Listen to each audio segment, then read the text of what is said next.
tolong bunuh saya, jangan sampai nggak mati. Sebab kalau saya nggak mati, saya uber Anda walaupun kena bang semut. Termasuk raja-raja yang nyuruh Anda akan saya uber semua kemanapun dia mau. Saudara, kita kalau pakai surga, cintai keluarga Nabi. Ente benci sama keluarga Nabi, sama keturunan Nabi. Rasulullah yang bersabda, "Lau anna rajulan," andai kata ada seorang laki-laki, ya, dia shalla wa sham, dia sholat setiap hari, dia puasa, dia berdiri sungguh-sungguh bainar rukni wal magam, antara rukun Yamani sama magam Ibrahim di Mekah, di Masjidil Haram. Kemudian dia mata ala bughdhi Ali Muhammad atau ahli baiti, mati di hatinya ada benci kepada keluargaku, kata Rasulullah, dakhalan nar. Walhamdulillah si Anu meninggalnya di masjid, hebat gak? Tapi benci ke keluarga Rasul. Jangan lagi di masjid, di magam Ibrahim mati, setiap hari ibadah puluhan tahun. Kalau di hati ada benci sama keluarga Nabi Muhammad, masuk neraka. Ibu, kalau anak-anak mau berjuang, dorong. Jangan takut dengan kematian. Ibu punya anak mati syahid, orang yang mati sakit di jalan Allah, dia bakal berdiri di pintu sorga. Untuk apa? Untuk mengajak 70 anggota keluarganya masuk sorga, saudara. Bayangkan kalau orang mati syahid, dia nunggu di pintu sorga. Ya Allah, aku ingin ayahku masuk sorga, ibuku masuk sorga, kakakku masuk sorga, adikku masuk sorga, istriku masuk sorga, anakku masuk sorga, mertuaku masuk sorga. 70 orang dia boleh masukin, saudara. Subhanallah, nikmat tidak? Nikmat tidak? Jadi takut tidak mati syahid? Mau tidak mati syahid? Takbir. Sallu ala Nabi. Selamat datang kami ucapkan, wahai pejuang anti kezaliman, pahlawan pembela kebenaran, Habib Rizik Syihab yang kami rindukan. Tinggalkan ayah, tinggalkan ibu, relakanlah kami berjuang di bawah komando ulama Imam besar Habib Rizik Syihab. Tidak kembali pulang sebelum kita yang menang. Walau mayat terkapar di medan perang demi bangsa, ku rela berkorban. Maju ayo terus maju. Singkirkanlah dia. Singkirkanlah para pendusta, pengkhianat bangsa dan negara. Wahai pejuang 212, di mana engkau berada? Lanjutkan perjuangan para pahlawan demi agama, bangsa dan negara. Demi agama, bangsa dan negara.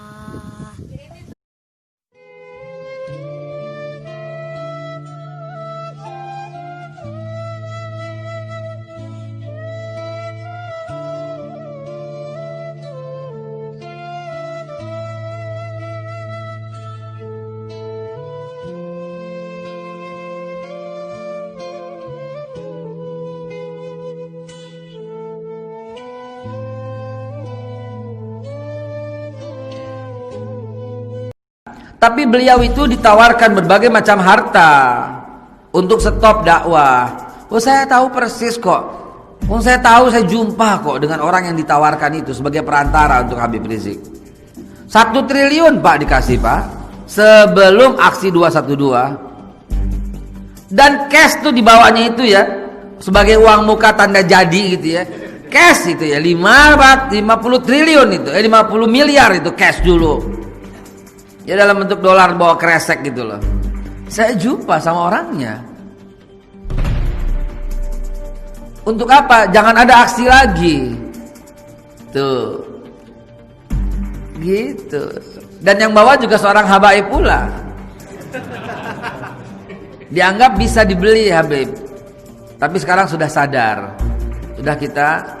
Udah ngobrol, udah duduk bersama, udah nangis bersama dan menyadari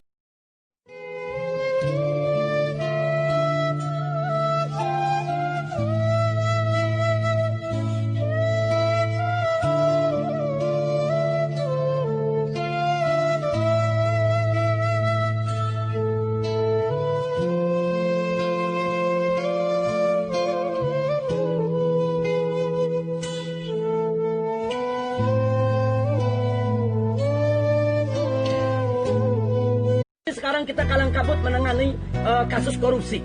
Diberantas di mana-mana, korupsi makin menjadi-jadi. Nah, sekarang Islam menawarkan, nah kalau korupsi tersebut membuat negara bangkrut, kenapa tidak dihukum mati? Kalau nggak mau dihukum mati, sekurang-kurangnya hukum potong tangannya, saudara. Nah, jadi jangan kemudian dinilai hukum ini kejam, sadis, tidak berkemanusiaan. Enggak begitu. Kalau kita ingin tahu indahnya hukum Islam itu memberikan efek jerak. Itu satu, memberikan efek jerak. Dan kedua yang menarik, hukum Islam itu praktis. Nah, artinya apa? Orang mencuri potong tangan, orang mabuk dicambuk, kemudian orang membunuh, ya kalau diberlakukan kisos, ya dibunuh. Sehingga kita nggak perlu bangun penjara banyak-banyak. Kita nggak perlu bangun penjara banyak-banyak, nggak perlu kasih makan para narapidana, nggak perlu lagi umpamanya untuk membayar para sipir-sipir penjara yang menjaga. Nah, ini bisa melakukan penghematan luar biasa untuk negara. Sekarang kita kalang kabut menangani kasus korupsi. Diberantas di mana-mana, korupsi makin menjadi-jadi. Nah, sekarang Islam menawarkan, nah kalau korupsi tersebut membuat negara bangkrut, kenapa tidak dihukum mati? Kalau nggak mau dihukum mati, sekurang-kurangnya hukum potong tangannya, saudara.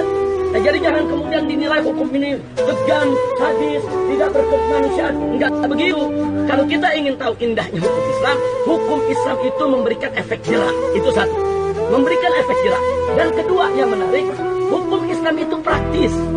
Nah, artinya apa? Orang mencuri potong tangan, orang mabuk dicambuk, kemudian orang membunuh, ya kalau diberlakukan kisos, ya dibunuh. Sehingga kita nggak perlu bangun penjara banyak-banyak. Kita nggak perlu bangun penjara banyak-banyak, nggak perlu kasih makan para narapidana, nggak perlu lagi umpamanya untuk membayar para sipir-sipir penjara yang menjaga. Nah, ini bisa melakukan penghematan luar biasa untuk negara. FPI lagi dialog, emang ada di TV? FPI tulis surat, emang masuk di TV? Nggak ada. FPI demo damai sambil tahlil zikir, ada di TV? Giliran ngegerebek baru masuk TV. Kami turun di Aceh, 1.300 laskar FPI termasuk dari Jawa Timur. Dari Jawa Timur ini hampir 400 pemuda kami kirim ke Aceh pada saat terjadi tsunami. 4 bulan kita kerja, 100.000 mayat kita evakuasi. Kita cari mayatnya, masukkan ke kantong mayat, sholatkan, kuburkan. 100.000 mayat. Ada masuk TV? Nggak ada. Turun di Padang, turun di Jogja, turun di berbagai daerah bencana, bangun sekolah-sekolah darurat, bikin dapur-dapur umum, saudara, buat juga kesehatan gratis. Nabi Muhammad sallallahu alaihi wasallam punya anak namanya Fatimah Az-Zahra, punya anak namanya Sayyidina Al-Husain, punya anak namanya Ali Zainal Abidin, punya anak namanya Muhammad Al-Baqir, punya anak namanya Ja'far Shadiq, punya anak namanya Ali Uraidi, punya anak namanya Muhammad Naqib, punya anak namanya Isa, punya anak namanya Ahmad.